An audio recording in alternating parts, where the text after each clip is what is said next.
I'm back. It's been, I think, over a year since my last video, and I just wanted to, I guess, catch everyone up on what I've been up to. Most of the people who watch me or follow me are subscribed. They came from my video of me announcing that I had cancer, which was back in, wow, 2020. So almost 3 years. The last time I gave you guys an update on my condition, I told everyone that I had to get radiation therapy because I still had a little bit in my chest area. So that went well, obviously, if I'm still here. Well, clearly I'm okay now. I'm healthy, I'm happy, I'm finally back home. For those who don't know, I had gotten my treatment done in Taiwan in 2020, so I was there for a year.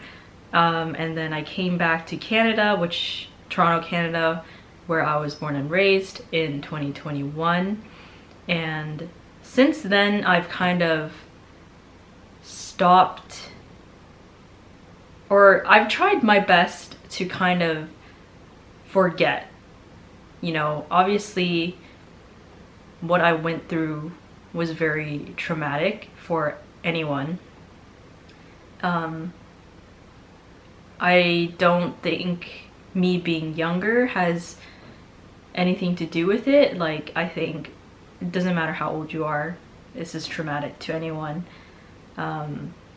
And vlogging kind of reminded me of that time in Taiwan, and I wanted to kind of separate myself from anything that would remind me of that time. So hence the over a year-long hiatus from me. I did vlog though when I went traveling. I vlogged, but I just didn't get around to actually editing it. The main reason I wanted to come back was just to, I guess, if people were wondering, I'm not thinking anyone is wondering, I don't know, coming back here, coming back home has made me feel more like myself again, seeing my friends and my family. Honestly, getting back into school, kind of getting back into like the normal rhythm of things has allowed me to feel like myself again. And so I've been just focusing on that. I'm actually in my last year of university, so that means I'm graduating this year, which is very exciting. I just needed to forget. But it's been hard, you know, because I have I go to check-ins at a hospital here, one of the best cancer centers in Toronto. So in the beginning it was every 3 months, and now it's every 6 months. I go in, I get a checkup, and it's different because, like, back in Taiwan, like, every time I went to the hospital, I would be with like my dad or like my mom. It's odd, but if anything, I appreciate that it's different, because I think if they were too similar, I would feel the same way I felt whenever I went to the hospital to get chemo, which was panic attacks, anxiety attacks. Overall, not a fun time. But, you know, like I said, I'm good, I'm healthy, I'm happy, I'm doing well, I'm okay. So, kind of what I just wanted to say, a very brief kind of update. I'm still very thankful for everyone who reached out on my video, commented. I tried my best to reply and thank everyone who commented or donated to the GoFundMe. I'm still very grateful, and I don't think I could forget how much support I got. Okay, this is awkward. My camera died. So I'm using my phone now.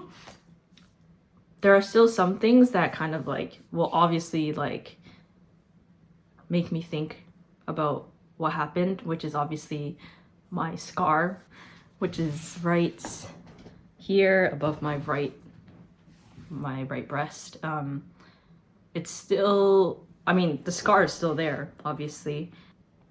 My dad had got me this like scar removal gel, but I'm kind of like, I don't know if anyone else is like this, but I like scars. I think it tells a story. Like, I think they're, oh god, this is cringe to say. They're my battle scars, because I think every one I've had kind of tells a story, and obviously this is one of the biggest ones of my life. And while it is a constant reminder that I was strong enough and I survived cancer, sometimes seeing it is still like a little jarring, because obviously the scar is sensitive. I can't touch it. If, for example, if someone accidentally brushes up on it, or if they're like talking to me and they like kind of like lightly tap me there, I'll flinch. And of course I don't expect people to be so wary about it. Like, obviously no one can see it, right? Like, it's under my clothes. So it's kind of just like getting used to it. And the fact that like, while I had the heparin lock in myself, so for those who don't know or may not remember, I got a heparin lock, give you a photo, installed, I guess, inside of me, so that every time I had chemo, it'd be easier to receive it. But basically, when I had it inside still, it was very difficult for me to kind of use my right arm, and I am right-handed, so obviously a lot of it ended up becoming, like, I ended up becoming a bit more left side dependent, and like even sleeping, like it affects my sleeping.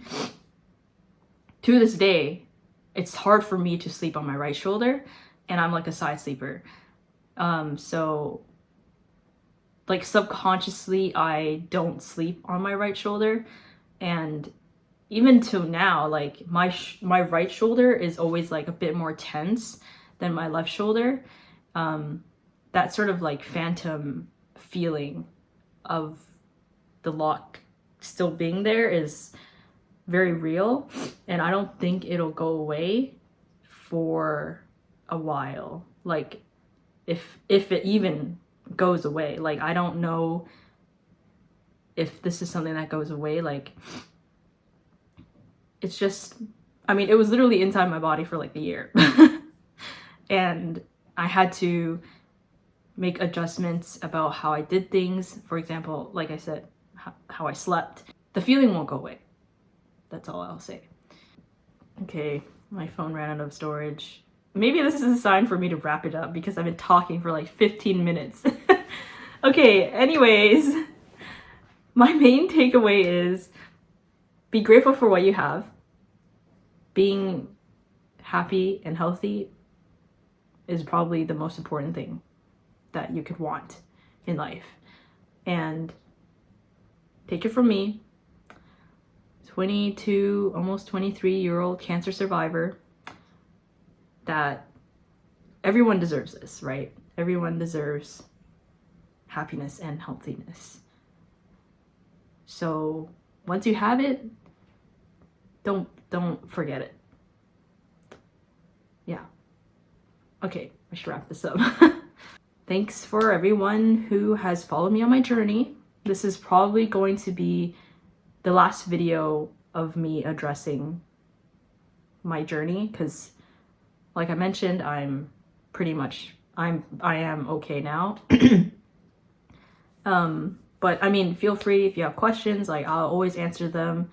You can reach out to me on Instagram. I'm very open about this. Like, I think sharing is the first step to like letting people know about something like this, and I think it's very important because most people don't know what it's like.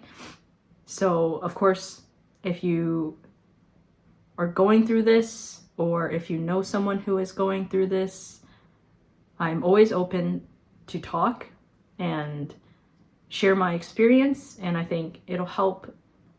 I know it would have helped me being able to share this with someone. To relate to someone else going through the same thing, I think would have helped me a lot. So yeah, don't hesitate to reach out, and thank you for watching. And whoever stuck around after a year and a half of me not uploading videos, I appreciate all of you. So thank you. And I'll try to get those vlogs up I mentioned earlier, so we'll see. Maybe in a few months. Alright, well, thanks for watching. Bye bye.